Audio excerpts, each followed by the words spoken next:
नमस्कार मैत्रिणींनो, इथं मी आहे ना आज मिरचीचं इन्स्टंट लोणचं बनवणार आहे, मिरची आणि लसूणचं। तर प्रमाणात म्हणल्यास इथे आहे ना मिरची मी 1/2 किलो मिरची घेतलेली आहे आणि 2 कांड्या लसणाच्या घेतलेल्या आहेत आणि मसाल्याचं प्रमाण 1-1 चम्मच असा मसाला घेतलेला आहे सगळा।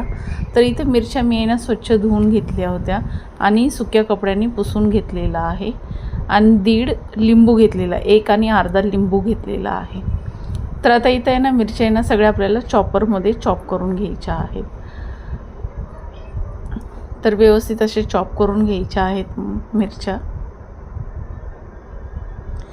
तर तुम्ही आहे ना तुमच्याकडे चॉपर नसेल ना तर तुम्ही म्हणजे सुरीनी सुद्धा बारीक कट करून घेऊ शकता, नाहीतर मिक्सरच्या भांड्यामध्ये असं जाडसर वाटून घेऊ शकता, असंही करू शकतात।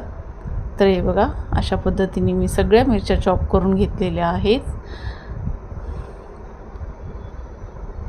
हे बघा सगळ्या अशाच मिरच्या चॉप करून घ्यायच्या आहेत।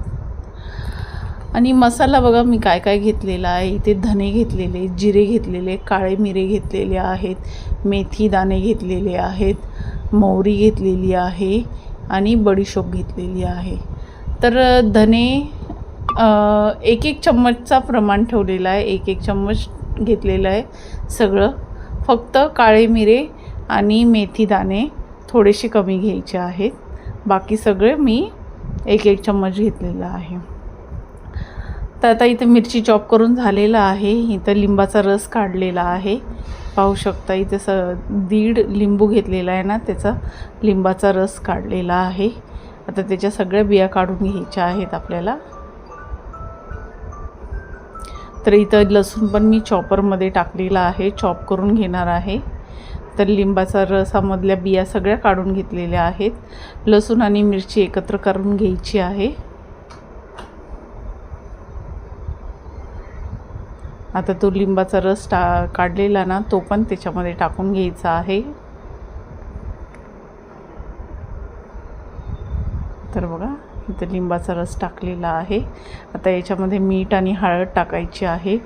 मीठ आहे 2 ते 3 चम्मच मी मीठ टाकले होते, 3 चम्मच मीठ टाकले होते आणि 2 चम्मच हळद टाकली होती। तर इथं मसाले जे आपण ज्या प्रमाणात काढले होते ना ते सगळे मसाले आपल्याला भाजून घ्यायचे आहेत, जास्त भाजायचे नाहीत। त्याचा आहे ना थोडासा असा स्मेल आला ना, म्हणजे वास आला ना मसाल्यांचे, तर लगेच आपल्याला गॅस बंद करून घ्यायचा आहे। तर बघा इथं मसाले पण भाजून झालेले आहेत। आता मी आहे ना हे दुसऱ्या भांड्यात काढून घेते, कारण मला व्यवस्थित असं मिक्स करायला होईल, त्यासाठी मी हे दुसऱ्या भांड्यात काढलेलं आहे। आणि आता ह्याला व्यवस्थित असं हलवून घ्यायचं आहे। तर आता मसाले पण आपले थोडेसे थंड झालेले आहेत, तर मिक्सरच्या भांड्यामध्ये काढायचे आहेत। तर हे आता मिक्सरच्या भांड्यामध्ये काढून घेते मसाले आणि थोडंसं जाडसर वाटून घ्यायचं आहे, जास्त बारीक पावडर नाही बनवायची आहे। तर पाहू शकता अशा पद्धतीने मी वाटलेलं आहे। आता हे पण आपण मिरची आणि लसूण याच्या बॅटरमध्ये टाकायचं आहे आणि व्यवस्थित असं मिक्स करून घ्यायचं आहे हे सगळं।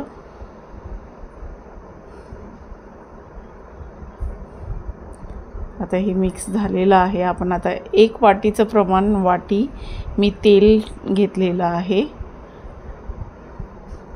तर 1 वाटी एवढं तेल आहे, राईचं तेल घेतलेलं आहे। चांगलं याला कडक असं गरम करून घ्यायचं आहे।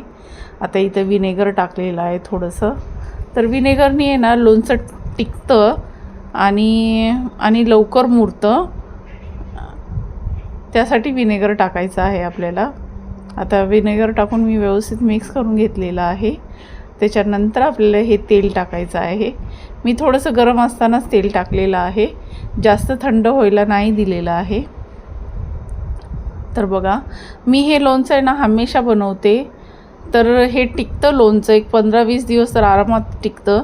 कोणाकोणाला वाटतं की हे टिकत नाही, पण टिकतं लोणचं आणि खायला पण खूपच छान लागतं। तुम्ही नक्की ट्राय करा माझी ही रेसिपी, आणि आवडली असेल तर लाईक, शेअर, सबस्क्राईब करायला विसरू नका। कमेंट करून सांगा की तुम्हाला माझी ही रेसिपी कशी वाटली। आणि कोणाला जर छोट्या व्हिडिओमध्ये नाही समजलं असेल तर मोठा व्हिडिओ बघा, मी बरोबर सगळं सांगितलेलं आहे याच्यामध्ये. तर मस्त भाकरीसोबत तर काय अप्रतिम लागतं हे लोणचं.